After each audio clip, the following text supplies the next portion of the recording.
You don't silence a room of Tier 1 operators with a speech. You silence them with a sound they never expected to hear. For 2 years, they called her a diversity quota.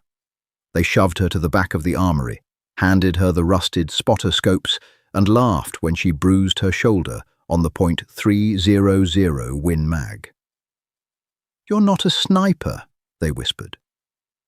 But when the radio cracked under a collapsed Afghan sky, her call sign didn't just end an argument. It saved their lives. The Nyland heat didn't just burn, it smothered. It was a physical weight pressing down on the back of Bex's neck, baking the sweat into the collar of her faded combat shirt until the fabric stiffened like cardboard. She lay prone on the firing line at Camp Billy Maken, her cheek welded to the synthetic stock of the Mk-13. The smell of crushed sagebrush and hot dirt mixed with the sharp, chemical tang of CLP gun oil. Sand gritted between her molars every time she ground her jaw. Wen's full value, left to right, 7 knots. Cade's voice came through the electronic ear protection, sounding tinny and bored. He was chewing something. Sunflower seeds, probably. He always chewed seeds when he was paired with her. It was his passive-aggressive way of showing he didn't need to take this seriously. Bex didn't say anything. She adjusted the parallax knob. Her right index finger rested just above the trigger guard, the metal searing hot against her blistered skin. Her heart hammered against her ribs, a frantic, uneven rhythm that pissed her off. "Slow it down," she told herself. "Breathe the dirt in, breathe the dirt out." She exhaled, a long, controlled deflation of her lungs. The crosshairs settled on the steel plate 800 yards away. A heat mirage shimmered over the desert floor, making the target dance like a ghost. She squeezed.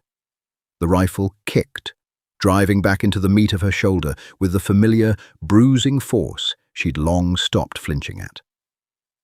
A cloud of fine, talcum-like dust kicked up around the muzzle brake. 2 seconds passed. The desert held its breath. Clang. A dull, flat ring echoed back across the scrubland. Dead center. "Hit," Cade muttered, spitting a seed shell onto the dirt near her elbow. He didn't sound impressed. He sounded annoyed that he had to document it in the logbook. "Again!" a new voice barked. Bex didn't shift her gaze from the scope, but the muscles in her back knotted. Parker. He walked with a heavy, deliberate crunch of combat boots on gravel, stopping directly behind her boots.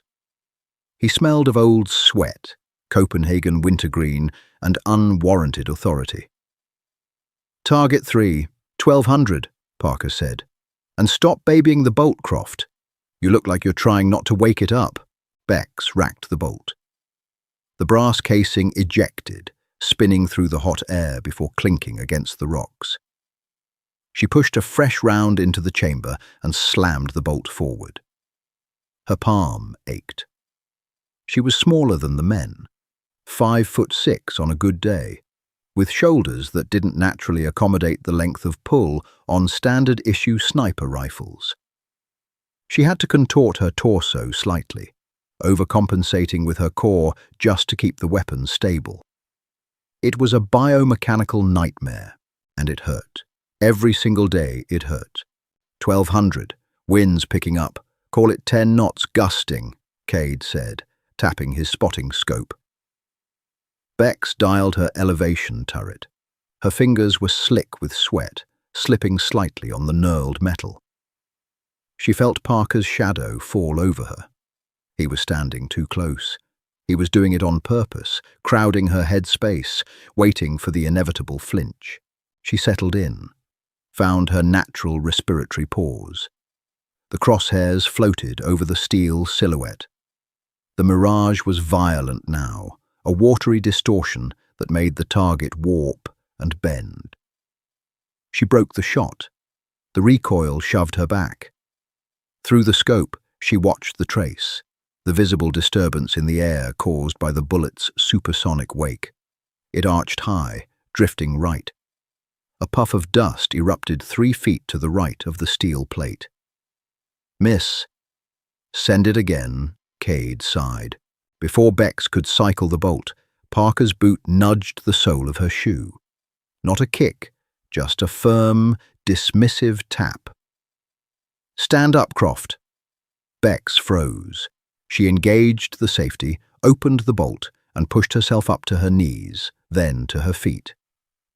The sudden shift in blood pressure made black spots dance in her peripheral vision. She kept her face blank. No emotion. Emotion was blood in the water. Parker looked down at her. He had pale blue eyes that always looked slightly bloodshot, and a jawline covered in blonde stubble. "You're pulling your shots. You're anticipating the recoil because you don't have the mass to absorb it." "The wind gusted," Bex said. Her voice was flat, devoid of defense. It was a statement of fact. "The wind is the wind," Parker replied, stepping closer. "You're a liability on the glass, Croft. You passed BUD/S. Great. You proved your point. The politicians got their headline, but this is the team's. Out here, a missed shot doesn't just mean you fail a qual. It means someone bleeds out in a ditch." Bex stared at the insignia on his chest. Her jaw ached from clenching it. A sudden ugly urge to scream at him, to punch him in the throat, flared in her chest. She wanted to tell him about the hours she spent in the armory, modifying her buttstock with duct tape and sleeping mats, just so her eye relief wouldn't suck. She wanted to scream. Instead, she swallowed the bile in her throat. She tasted copper. She had bitten the inside of her cheek. "I'll adjust," she said quietly. Parker scoffed, turning away. "You can't adjust bone structure, Croft. You're a decent shooter, but you're not a sniper. Go clean the weapons. Cade, you're up." Bex stood there for 3 seconds. She watched Cade take her spot on the mat, settling his large, broad frame effortlessly behind the rifle. He looked comfortable. He looked like he belonged. She bent down, picked up her gear by the webbing, and walked toward the armory. Her hands were shaking, not from fear and not from the adrenaline of the shot. They were shaking from a deep, toxic rage that settled into her stomach like a lead weight. She didn't cry. Crying was a release she hadn't earned yet. She just walked in the blistering heat, letting the resentment burn into something hard, sharp, and lethal. 3 months later, Outpost Bravo, northern Syria. The briefing room was a reinforced shipping container that smelled overwhelmingly of diesel exhaust, stale body odor, and the sharp ozone tang of overheated radios. A single air conditioning unit rattled in the corner, losing a miserable battle against the 110-degree heat outside. Bex sat on an overturned ammunition crate in the back corner. She was methodically wrapping her Kestrel wind meter in matte camo tape. The nylon of her plate carrier chafed violently against her collarbone, where the fabric of her shirt had worn thin. She ignored it. You didn't complain about chafing in a room full of men who were actively trying to forget you existed. Around the plywood table in the center of the container, Parker, Cade, and 4 other operators from Alpha Platoon leaned over a satellite map. Commander Reynolds stood at the head of the table, tapping a laser pointer against a cluster of pixels that represented a village nestled in a steep, rocky ravine. "Target is Al-Nassar," Reynolds said, his voice a low, gravelly hum that barely cut through the AC's rattle.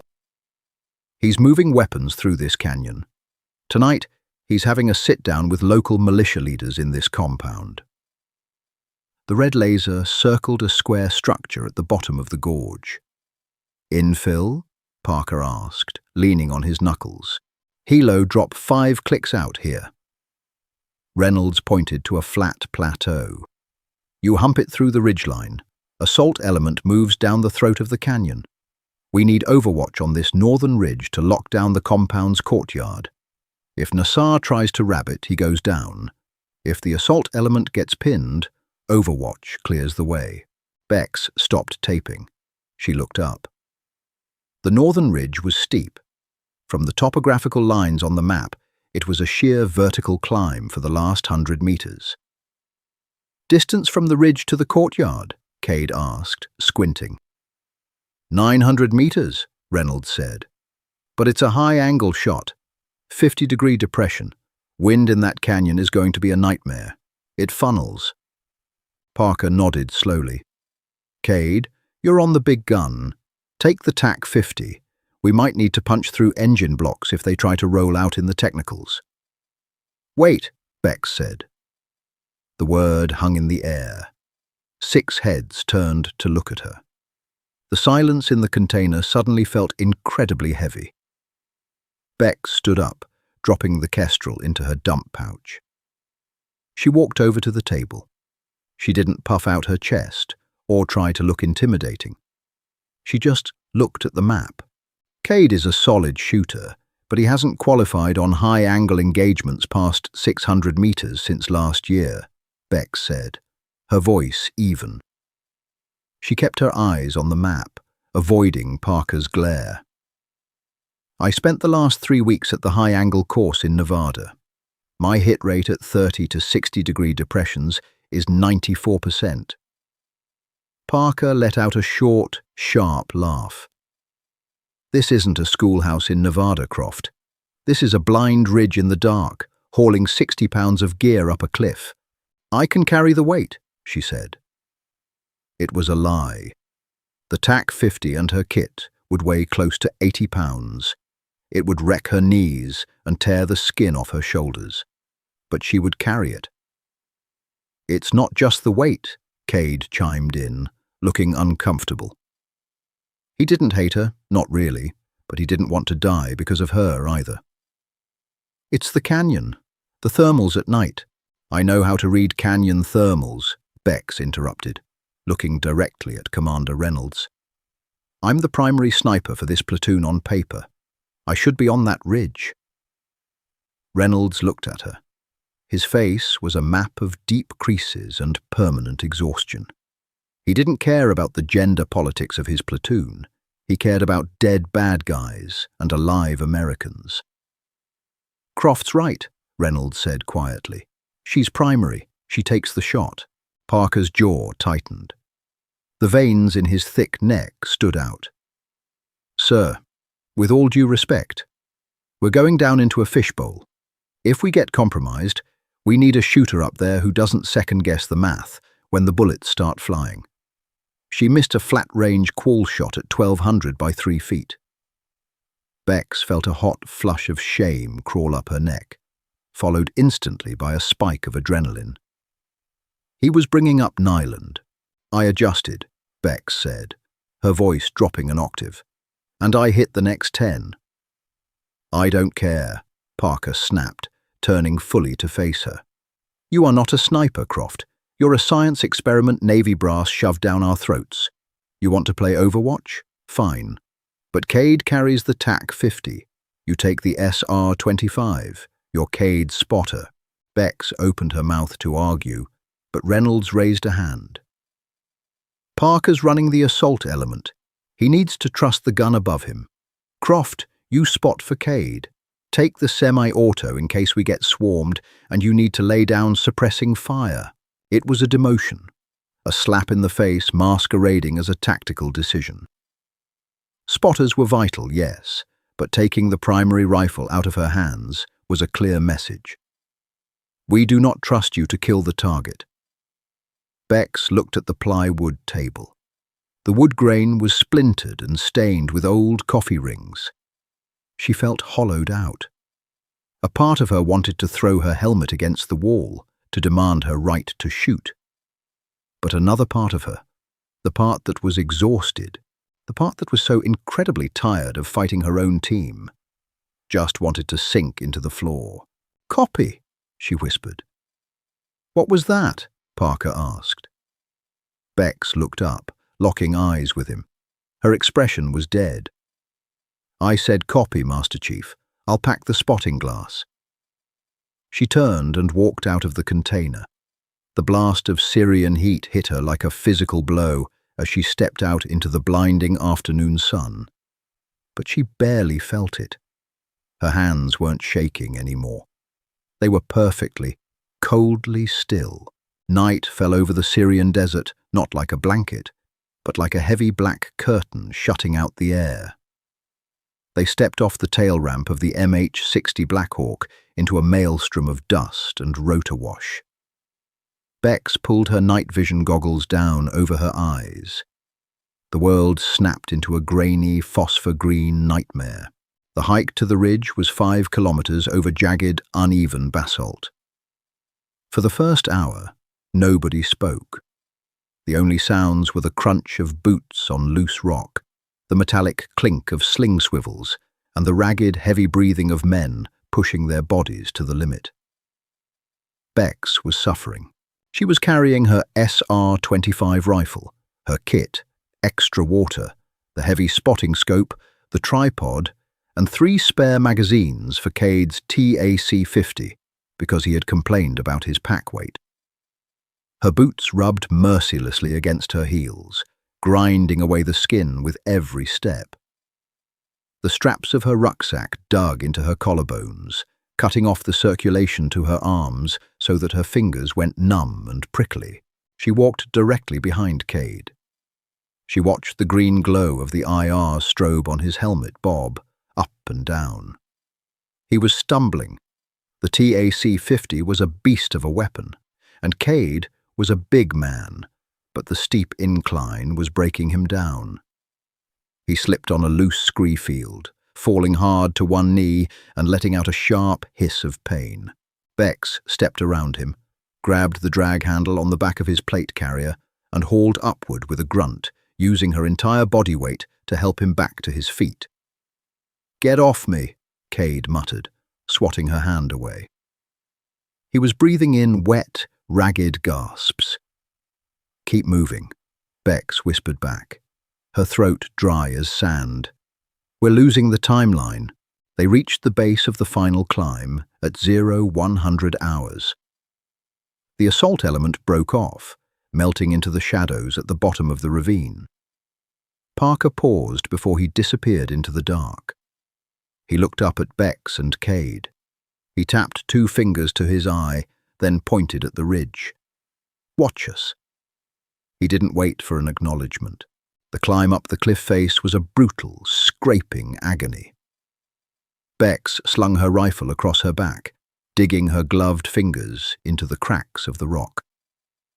The stone was still radiating the day's heat, warming her stomach as she pressed flat against it. She tasted dirt. Sweat ran into her eyes, burning fiercely, but she couldn't let go to wipe it away. Below her, Cade was thrashing. He wasn't a climber. He was relying on upper body strength rather than his legs, burning out his muscles. "Quiet," she hissed down at him, as his boot dislodged a shower of pebbles that clattered into the void below. "Shut up," he grunted back. It took them 45 minutes to clear the lip of the ridge. When they dragged themselves over the edge, they were both covered in fine white dust, bleeding from scraped knuckles and utterly spent. The hide site was a narrow shelf of rock overlooking the canyon, barely wide enough for 2 people to lie prone side by side. The drop-off was sheer. Bex didn't rest. She instantly went to work. She uncapped her canteen, took a mouthful of warm, plastic-tasting water, swallowed half, and spat the rest onto a rag to wipe the dust off her spotting scope's objective lens.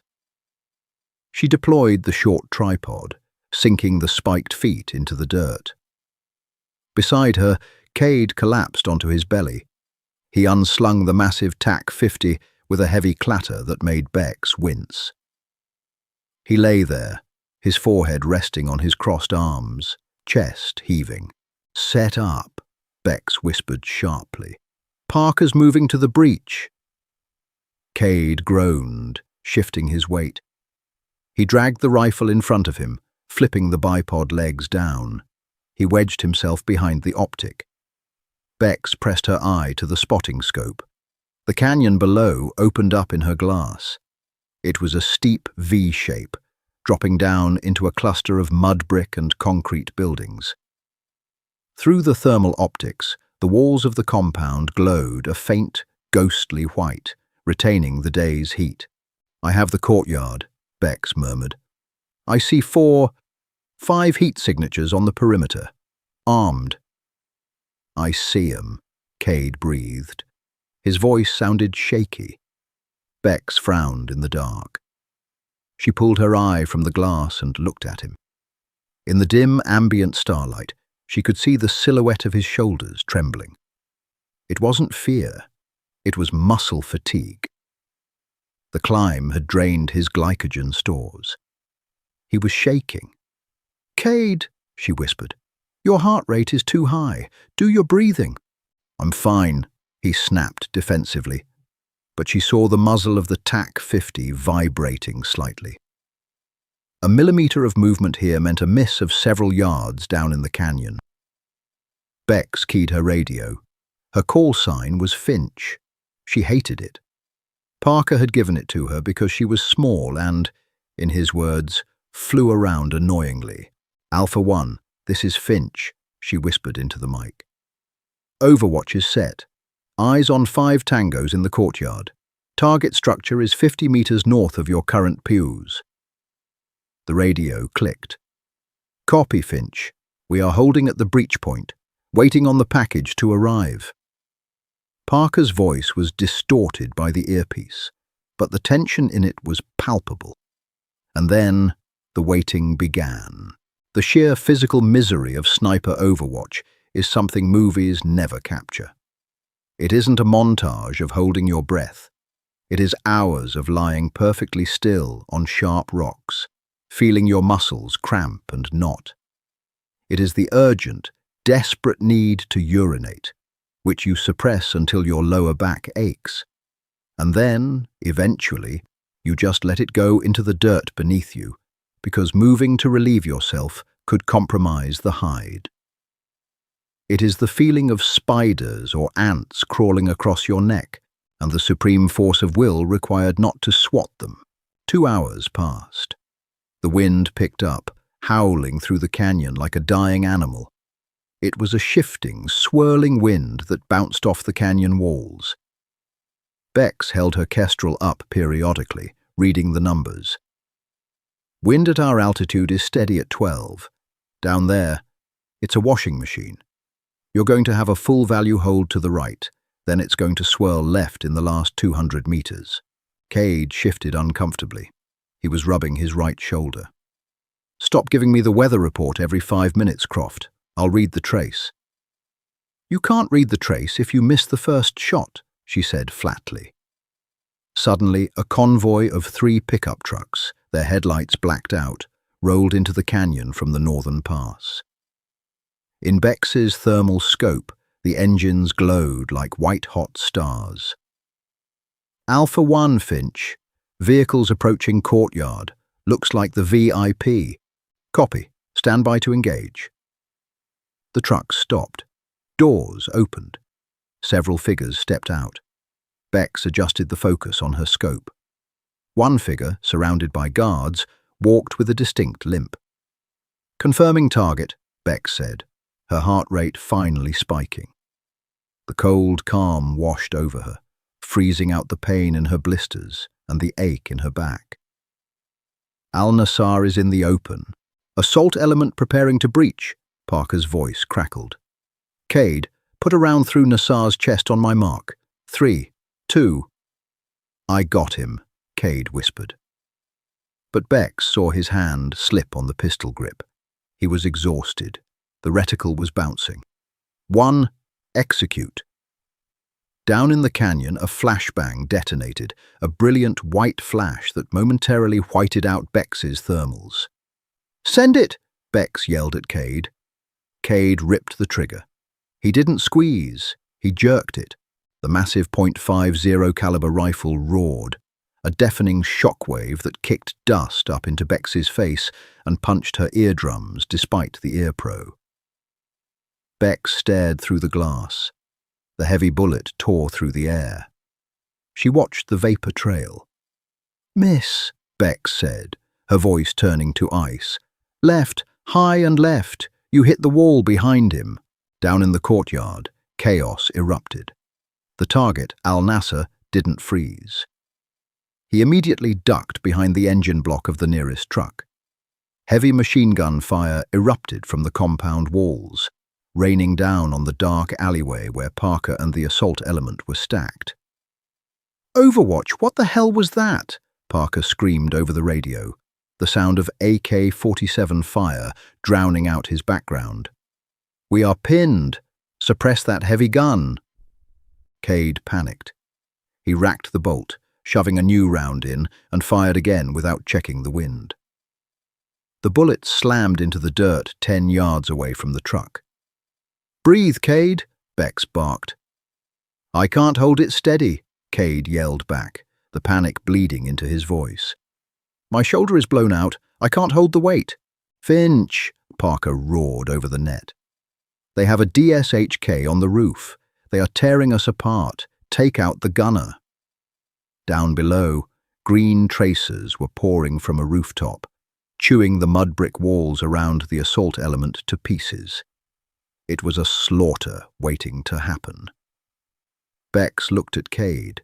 He was shaking violently, trying to acquire the target, failing. He was broken. Bex didn't think. She reached over, grabbed Cade by the collar of his plate carrier, and shoved him violently off the TAC-50. "Hey!" he shouted, tumbling into the dirt. Bex slid behind the massive rifle. It was too big for her. The stock was too long. Her eye relief was completely messed up. She contorted her body, ignoring the searing pain in her lower back as she twisted her hips to get behind the gun. She jammed her shoulder into the stock. It didn't fit. She didn't care. She pressed her eye to the glass. The scope shadow was immediate.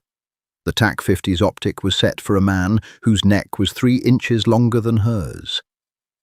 To get a clear sight picture without a black ring clouding her vision, Bex had to crane her neck forward, hovering her right eye dangerously close to the metal rim of the eyepiece. Her chin barely grazed the cheek rest. It was a terrible, unstable platform. Down in the canyon, the DSHK heavy machine gun was a strobe light of thermal energy. The muzzle flashes were blinding white bursts in the green phosphorus of her night vision, washing out the details of the rooftop. "Finch, do you have the gunner?" Parker's voice screamed in her earpiece. The background noise on his transmission was a chaotic roar of crumbling masonry and supersonic cracks. They were being chewed to pieces in that alleyway. Bex ignored him. She ignored Cade, who was scrambling in the dirt beside her, muttering something defensive and useless. She let her lungs fill with the cold night air. The smell of Cade's panicked sweat and the burnt ozone of the fired .50 caliber casing filled her nostrils. Math. She needed the math. 900 meters, 50-degree downward angle. The bullet wouldn't feel the full effect of gravity over the line of sight. Gravity only acts on the horizontal distance. She had to shoot it as if it were a flat 570-meter shot, but the wind would act on the bullet for the entire flight time of 900 meters. She stared at the wind flags in her mind. The canyon was a funnel, left to right at the muzzle, swirling back right to left at the bottom. Hold 1 mil right, favor high. The crosshairs drifted over the white-hot blur of the gunner on the roof. Her heart pounded against the sharp granite beneath her ribs. Her finger found the trigger. It was a heavy 2-stage pull. She took up the slack. She didn't freeze. She didn't hold her breath. She exhaled, letting the reticle naturally sink into the center of the thermal bloom. She broke the wall. The TAC-50 detonated. The recoil didn't just push her, it assaulted her. Because she was out of position, her body wasn't aligned to absorb the rearward kinetic energy. The massive rifle surged backward. The stock slipped off the pocket of her shoulder and slammed directly into her collarbone with the force of a swinging crowbar. Simultaneously, the metal edge of the optic housing cracked hard against her right eyebrow. Beck saw a flash of brilliant white light that had nothing to do with night vision. Pain, sharp and blinding, spiked through her skull and radiated down her right arm. Her fingers went instantly numb. The rifle bounced on its bipod, kicking a cloud of limestone dust directly into her face. She choked, tasting chalk and copper. Blood was already pooling in her eyebrow, warm and sticky, running down into her eye socket. She forced her left eye open, pressing her face back into the optic, despite the throbbing agony in her skull. Through the glass, the thermal signature of the DSHK was silent. The gunner was gone, collapsed backward out of the frame. "Gun down! Heavy gun is down!" a different voice yelled over the platoon net. It was Gaza, one of the assaulters. "Moving! Moving! Moving!" Beck spat a mouthful of dust onto the rock. Her right arm felt like it was submerged in ice water. She tried to cycle the bolt of the TAC-50, reaching up with her right hand, but her fingers wouldn't close around the knob. The nerve impact to her collarbone had paralyzed her grip. "Cade," Bex croaked. Her voice sounded thin, raspy. "Racket!" Cade was staring at her, his eyes wide in the dark. He looked at the blood streaming down the right side of her face, black in the ambient starlight. He didn't move. "Cade, rack the damn bolt," she hissed, rolling her head to glare at him. He flinched, then scrambled forward on his knees, slapping the heavy bolt handle up and ripping it backward. The brass casing the size of a cigar tube ejected and clattered against the rocks. He shoved the bolt forward, chambering a fresh round. Down in the courtyard, the momentary lull caused by the dead heavy gunner evaporated. The surviving perimeter guards were regrouping, pouring AK fire toward the alleyway where Parker's team was trying to push forward. Bex settled her bruised face back behind the scope. She tried to find her grip on the pistol grip, but her right hand was useless. It lay limp in the dirt. She couldn't fire the .50 caliber again, not one-handed. The next recoil impulse, without her shoulder properly pocketed and braced, would break her collarbone completely or shatter her orbital bone. She rolled away from the massive weapon, gasping as the movement pulled at her injured shoulder. "You're off the big gun," Bex muttered to Cade. She didn't look at him. She reached over with her left hand and grabbed the handguard of her SR-25, dragging the lighter, semi-automatic rifle toward her chest. "Get on the glass. Spot for me." "You're bleeding," Cade said stupidly. "And they're dying. Get on the glass." The SR-25 felt like a toy compared to the sniper cannon she had just abandoned. It was chambered in 7.62 NATO, a respectable round, but at 900 meters in swirling wind, it was going to get pushed around like a paper airplane.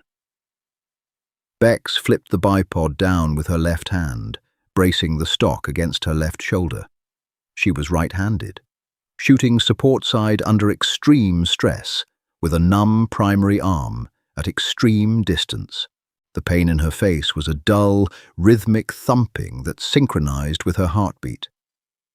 The blood kept seeping into her right eye, stinging fiercely. She squeezed it shut and pressed her left eye to the day optic. She reached up and flipped her helmet-mounted night vision monocle over her left eye, aligning it behind the scope. It was a jury-rigged setup. The image was grainy, swimming in a sea of green static. "I'm on the glass," Cade said, his voice finally dropping an octave into something resembling professionalism. The shock of seeing her bleed had apparently reset his brain. 3 tangos, left side of the courtyard, advancing on the alley breach. Bex found them. 3 white, ghost-like figures moving in a low crouch alongside a mud wall. "Wind?" she asked.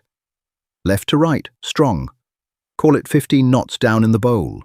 She didn't have time to dial the turrets. She used the mil dots on the reticle, holding 2.5 mils into the wind, aiming left of the lead figure's chest. She had to pull the trigger with her left index finger. The muscle memory wasn't there. It felt awkward, mechanical, like writing with the wrong hand. She squeezed. The rifle bucked. A suppressed crack echoed off the rocks. "Miss, low and right," Cade called out instantly. "Hold another 1/2 mil left. You're shooting weak side. You're dragging the gun." He was right. Her mechanics were failing. Bex adjusted her grip, pulling the rifle tighter into her left shoulder. She breathed in, held, fired. The recoil was manageable. Through the scope, the lead figure crumpled instantly, dropping like a puppet with its strings cut. No theatrical backward flying, no dramatic clutching of the chest. Just a sudden, violent cessation of momentum, collapsing into a heap on the dirt. "Hit," Cade said. Cold. Detached. "Next target, 5 yards behind the first. He's prone." Bex shifted the rifle. Her left arm was beginning to tremble from the exertion of supporting her upper body weight. She fired again. Hit. She fired again. Miss, high. She adjusted. Fired again. Hit. The courtyard was turning into a slaughterhouse. With the heavy gun down and Bex raining suppressed fire from an invisible vantage point, the panic shifted from the Americans to the militia. The remaining fighters began breaking cover, running erratically toward the compound walls, trying to escape the invisible geometry of death raining down from the sky. "Finch, this is Alpha 1, Parker's voice crackled. He wasn't screaming anymore. He sounded breathless, but in control. "We are in the courtyard. Good hits on the perimeter. Where is Nassar?" Bex scanned the compound. The 3 pickup trucks were still parked in the center. The dust from the earlier flashbang had settled. "Cade, find the package," Bex muttered, wiping a streak of blood from her eye with the back of her left glove. "Scanning," Cade said, peering through the heavy spotting scope. The wind howled over the ridge, chilling Bex's sweat-soaked shirt. She started to shiver. Adrenaline was a finite resource, and she was scraping the bottom of the tank. "Got him. He never left the trucks. He's pinned behind the rear axle of the lead technical. He's got 2 guys with him." Bex traversed the rifle. She found the lead truck. Underneath the chassis, in the narrow gap between the tires and the dirt, she saw the thermal glow of human bodies pressed flat against the ground. "I see feet," Bex said. "No vital mass exposed." "Alpha 1 pushing to the vehicles," Parker radioed. "We are taking intermittent fire from the 2nd floor of the main house. We need Nassar locked down before he rabbits out the back." Bex stared at the space under the truck. The angle was atrocious. To hit anything vital, the bullet would have to skip off the dirt, or she would have to shoot through the engine block. The 7.62 round wouldn't penetrate an engine block. "I can't reach him," Bex said to Cade. "The angle is too steep. The truck is shielding him." Cade looked at the abandoned TAC 50 lying in the dust. The 50 could punch right through the doors and the chassis. Bex looked at her right arm. She twitched her fingers. Pins and needles, violently sharp, shot up her forearm. She could barely make a fist. There was no way she could mount the TAC 50, cycle it, and control the recoil. "You take it," she said to Cade. Cade froze. "Me? I missed the opening shot, Croft. The wind is worse now." Bex rolled onto her side, looking at him. Her face was a mess of dried blood, white limestone dust, and pale, exhausted skin. She didn't look like a hero. She looked like a battered animal. "You missed because you jerked the trigger. You were scared," she said, her voice flat, devoid of judgment. Just a mechanical diagnosis of a failure. "You're not scared anymore, you're just tired. Get behind the gun, Cade." He stared at her for a second, then nodded slowly. He dragged himself over to the TAC-50, shoving his bulk behind the weapon. "I'm on the glass," Bex said, sliding her left eye behind the spotting scope. "Target is behind the driver's side front door of the lead vehicle. Center mass is directly behind the B-pillar. You have to shoot through the metal." "Wind?" Cade asked. His voice was steady. "I'll call it. Dial your elevation, hold for wind. You're going to hold 2 mils, right?" Cade adjusted the massive turrets. He settled in, his breathing evening out. "Parker, Finch," Bex keyed her radio with her left hand. "Stand clear of the lead vehicle. We are putting a 50 cal through the chassis." "Copy. Holding." Bex watched the thermals. The figures under the truck were shifting, starting to crawl toward the rear, preparing to make a break for the compound's back wall. "They're moving," Bex said sharply. "Hold edge of the rear door, now." Cade exhaled. The mountain shook as the TAC-50 roared. Through the spotting scope, Bex watched the impact.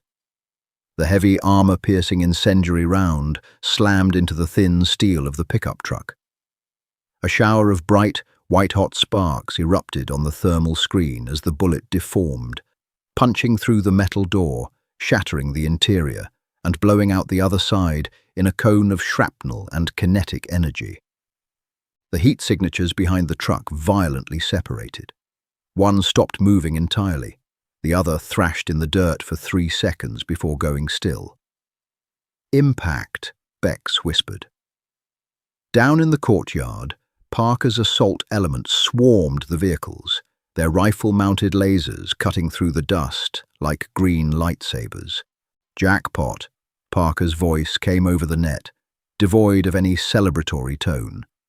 Just the grim confirmation of a completed checklist. "Target is KIA. Courtyard is secure. Finch, excellent work on the heavy gun." Bex didn't reply. She let her thumb slip off the push-to-talk button. She rolled onto her back, staring up at the Syrian sky. The stars were brilliant, cold, and utterly indifferent. The adrenaline finally broke, washing out of her system in a sudden, nauseating rush. The pain in her collarbones surged back with a vengeance, radiating up her neck and down her spine. She closed her eyes. "Good shot, Cade," she mumbled. She heard him pop the magazine out of the TAC-50 and clear the chamber. "Yeah," he said quietly. "Good spotting." The extraction helicopter didn't arrive for another 45 minutes. Bex and Cade broke down the hide site in silence. Every movement was a negotiation with pain. Bex packed her SR-25 one-handed, dragging her canvas drag bag across the sharp rocks with her left arm. Cade, without being asked, picked up the spotting scope and her heavy tripod, stuffing them into his own assault pack. He didn't offer sympathy, and she didn't ask for it. It was a transaction of respect, paid in the currency of carried weight. They hiked down the backside of the ridge to the LZ. The descent was worse than the climb. Bex's legs felt like wet sand. Her right arm hung uselessly at her side, tucked into the webbing of her plate carrier to keep it from swinging. By the time they reached the flat plateau of the landing zone, she was covered in cold sweats, her teeth chattering uncontrollably in the desert night. The MH-47. Chinook flared out over the scrubland, its massive twin rotors kicking up a sandstorm that blotted out the stars. The rear ramp dropped, and the loadmaster, illuminated by dim red cabin lights, waved them in. Bex walked up the ramp. The smell of JP-8 aviation fuel, hydraulic fluid, and hot metal hit her. A familiar, sickeningly sweet perfume. Parker and the rest of the assault element were already strapped into the canvas jump seats.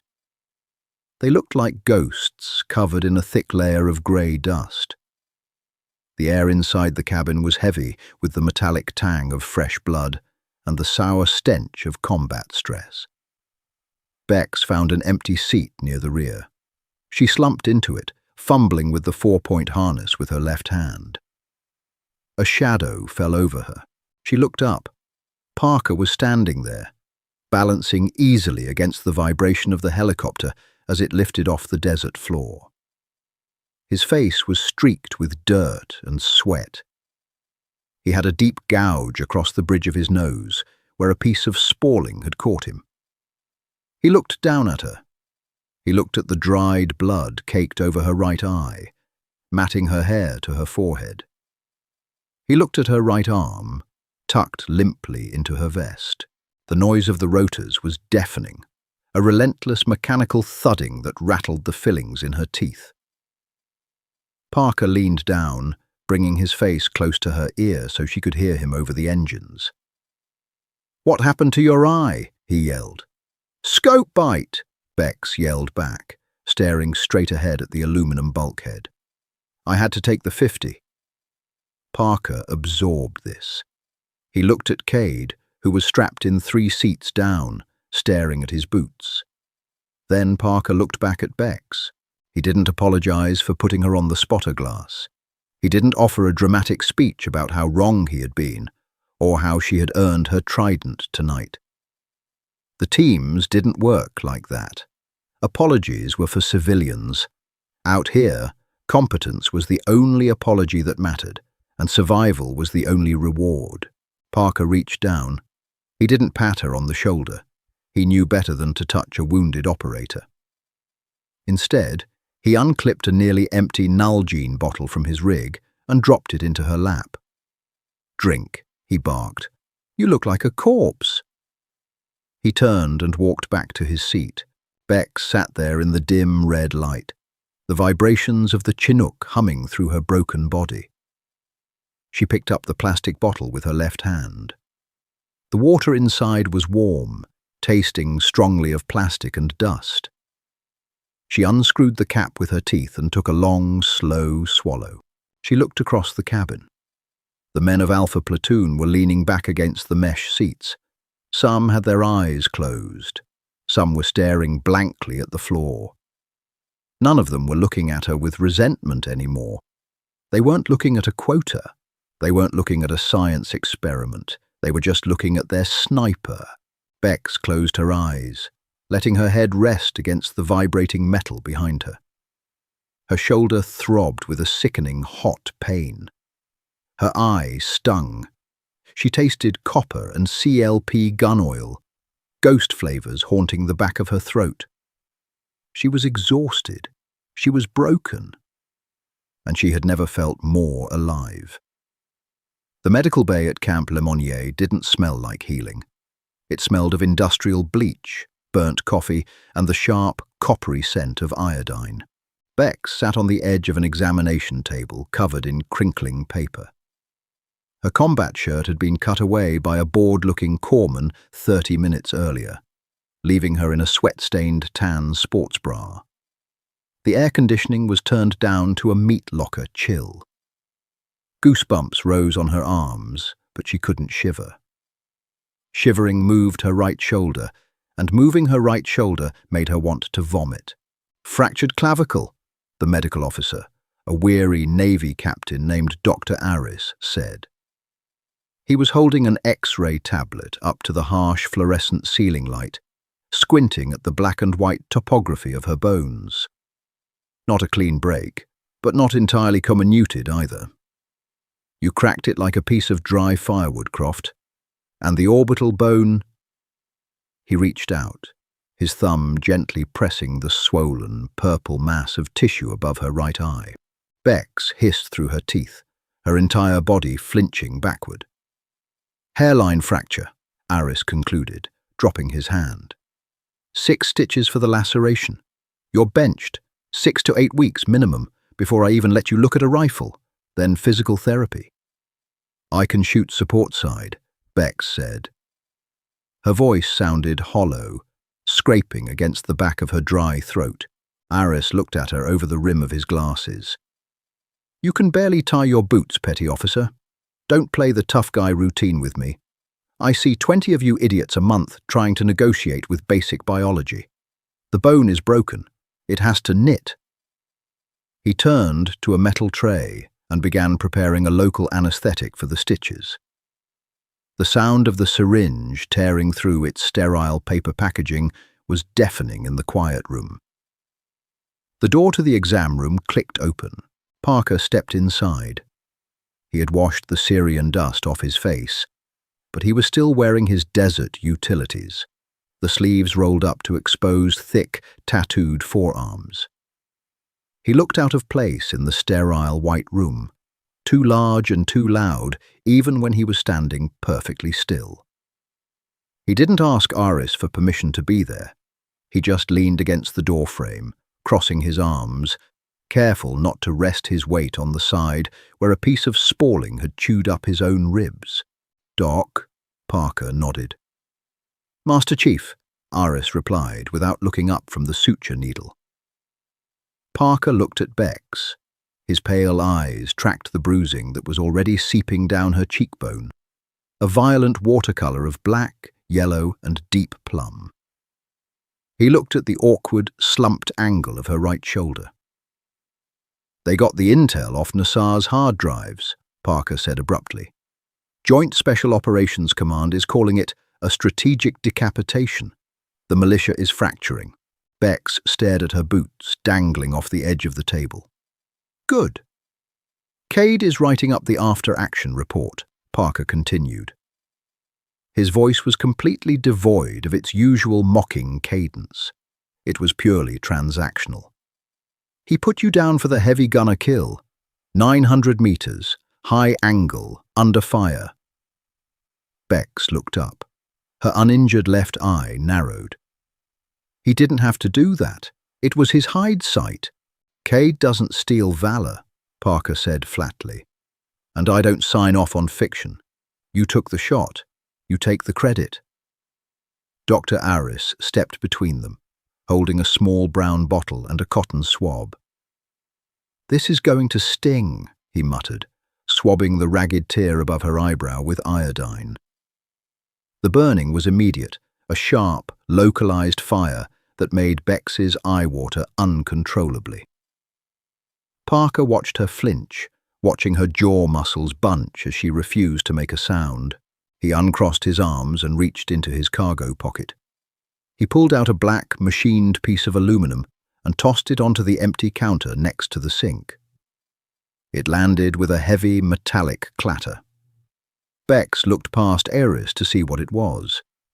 It was a custom length-of-pull spacer for an Mk-13 sniper rifle chassis. The standard issue was an inch thick. This one had been milled down to 1/4 of an inch. Talked to the armourers before we left for this deployment, Parker said, looking at the wall rather than at her. Told them to cut a spacer down. I figured if you were going to insist on staying on my team, you should probably be able to reach the damn trigger without pulling a muscle. Bex stared at the small piece of metal. It wasn't an apology. It was an acknowledgement of a mechanical deficiency and a solution.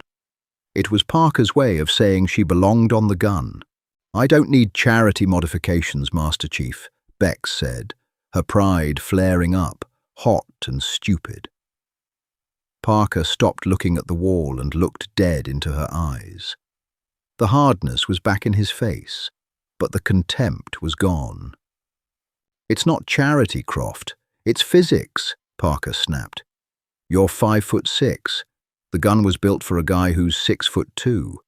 You proved you can fight the gun and the enemy at the same time. I'd prefer it if you only had to fight the enemy. Stop being an idiot and put the spacer on your rifle when you heal up. He turned and pushed the door open. Hey, Bex called out before it swung shut. Parker paused, glancing over his shoulder. "Thanks," she mumbled, hating how small her voice sounded. Parker gave a tight, barely perceptible nod. "Heal up, Finch. We're back in the rotation in 3 months. I expect you on the glass." The door clicked shut behind him. Dr. Aries sighed, threading the suture needle.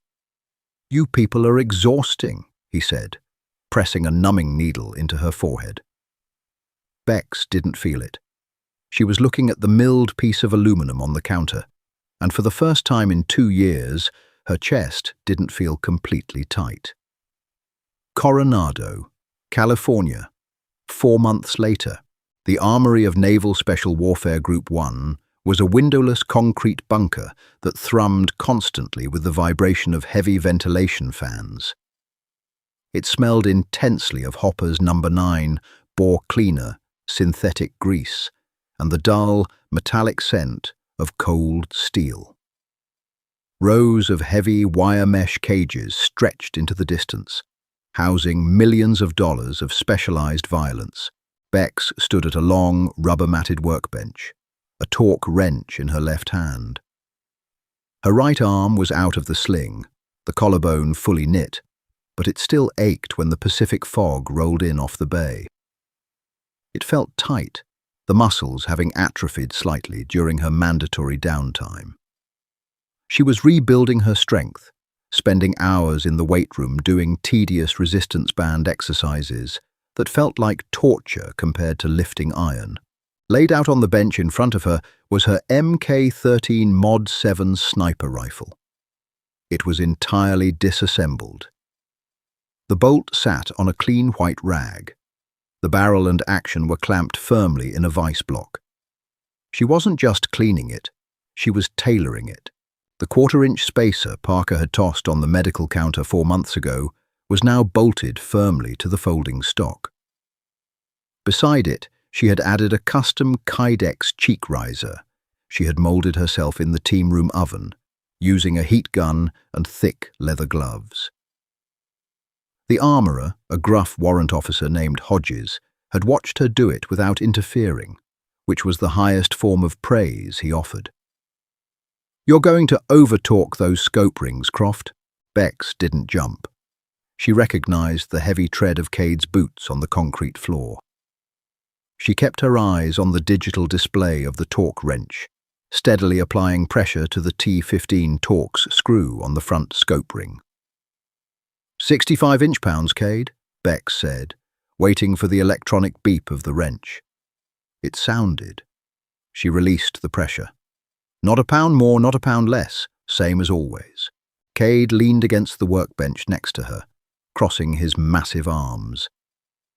He was wearing a faded grey PT shirt that stretched tight across his chest. He watched her work for a minute in silence. "You're shifting the optic back," he observed.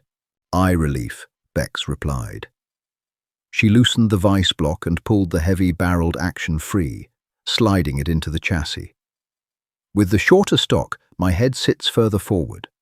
If I don't move the scope back a 1/2 inch, I get scope shadow on the edges.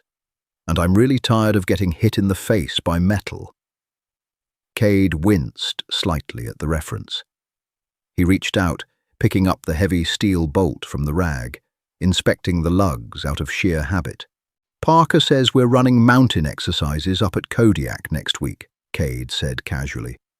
"High-angle stuff, extreme cold weather."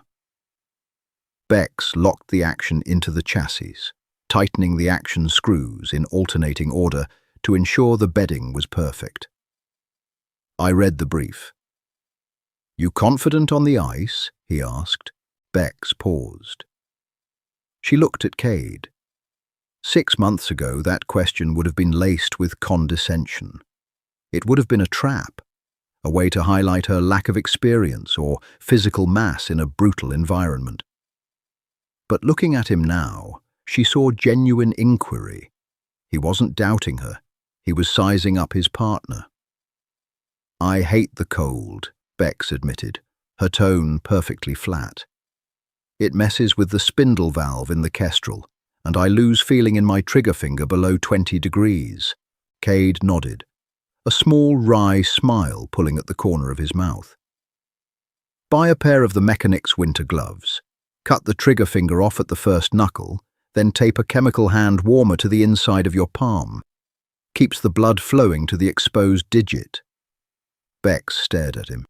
It was a sniper's trick. A piece of tribal knowledge usually passed down between guys who had frozen in a hide site together for days. It wasn't something you read in a manual. It was a trade secret.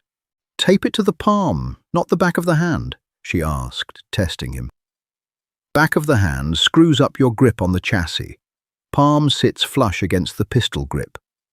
Warms the gun, warms the blood, Cade said, setting the bolt down. Bex picked up a clean patch, soaked it in a drop of CLP, and ran it down the bore of the rifle with a carbon fiber rod. The smooth, frictionless slide of the rod was deeply satisfying. Thanks, she said quietly. Don't mention it, Cade said. He pushed off the bench. Hey, when we're on the range tomorrow, run my ballistics for me on the first string. I've been playing with the ballistic coefficient of the new 300 Norma mag rounds, and my app is fighting the actual dope. He was asking her to spot for him, not because Parker ordered it, not to put her in her place. He was asking because he trusted her math over a computer algorithm. Bex pulled the cleaning rod out, examining the dirty patch. Yeah, I'll run your numbers. Just don't jerk the trigger this time. Cade let out a short, barking laugh. Go to hell, Croft. See you tomorrow, Cade. She watched him walk out of the armory, his massive frame disappearing through the heavy steel blast doors. The armory was quiet again, save for the hum of the fans. Bex picked up the bolt, slid it into the action, and racked it forward.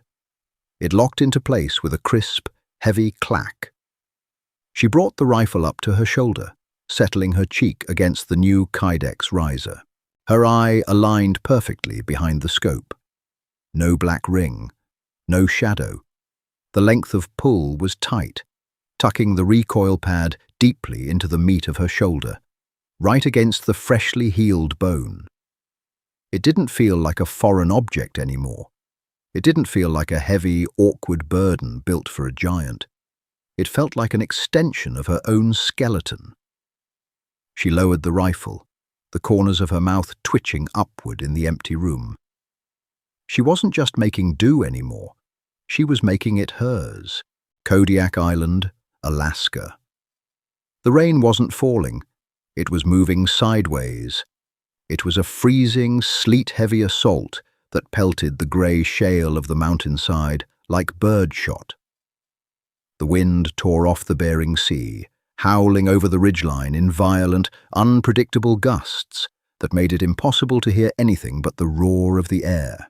Bex lay prone on a sheet of closed-cell foam, her body wrapped in white winter camouflage. The cold was a physical entity, gnawing at her toes and biting into the exposed skin of her face. Water pooled under her elbows, soaking through the waterproof membrane of her jacket, despite her best efforts. She was miserable. She was shivering. But her right hand, tucked around the pistol grip of the MK-13, was warm. The chemical heater taped to her palm radiated a steady heat, keeping her exposed trigger finger nimble. Cade lay to her left, buried behind a spotting scope, draped in a waterproof tarp.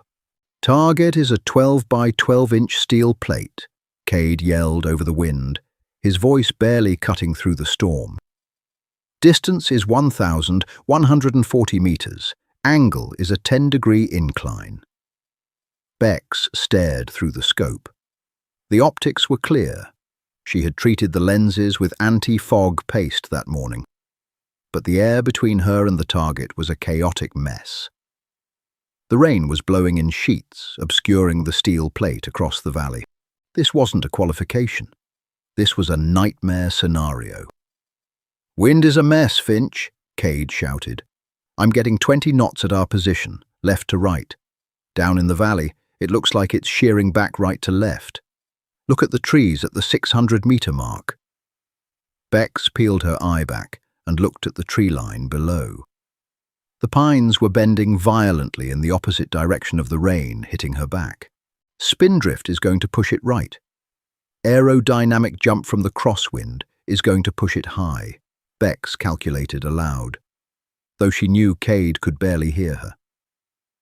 She was talking to herself, running the complex calculus of exterior ballistics in her head. "You want the hold?" Cade asked. "No," Bex said, her voice firm. "I have the read." She reached up with a wet, freezing hand and dialed her elevation turret. Click, click, click. The tactile feedback of the metal dial was reassuring. She didn't dial for wind. The wind was too erratic. She had to hold for it, using the reticle, ready to break the shot the moment the wind died down to a manageable level. She settled her cheek onto the custom Kydex riser. The rifle fit perfectly. Her collarbone ached dull and deep in the cold, a phantom reminder of Syria, but the pain was manageable. It was just noise. She tuned it out. She tuned out the freezing rain. She tuned out the shivering of her own core. She focused entirely on the movement of the grass near the target. "I'm holding 3 mils left," Bex announced. Cade didn't argue. "Send it when ready." She waited. A gust ripped over the ridge, shaking her rifle. She didn't fight it. She relaxed her grip, letting the bipod absorb the vibration. The gust died down, replaced by a momentary, heavy lull in the air. Bex exhaled. A white plume of breath plumed in front of the scope. She squeezed the trigger. The MK-13 kicked back. The custom spacer drove the recoil pad firmly and safely into her pocket. The muzzle brake violently redirected the expanding gases, kicking up a spray of icy mud. Through the scope, Bex fought the recoil, getting back on target instantly to watch the trace. The bullet, a 190-grain Sierra Match King, cut through the rain. It arched high, drifting violently to the right as it crossed the first valley, then caught the shearing wind in the trees and began to bend back to the left. It was a chaotic, curving flight path. 2.5 seconds of flight time. Bex held her breath. Clack. The sound of the impact was faint, delayed by the distance and drowned by the wind, but it was there. "Impact!" Cade yelled, his voice carrying a note of genuine disbelief. "Dead center. You painted the center of the plate." Behind them, standing wrapped in a heavy Gore-Tex parka, Parker lowered his binoculars. He stood entirely still in the freezing rain, water running off the brim of his boonie hat. He looked at the steel plate across the valley, then looked down at Bex. Bex didn't look back at him. She didn't celebrate. She didn't sigh with relief.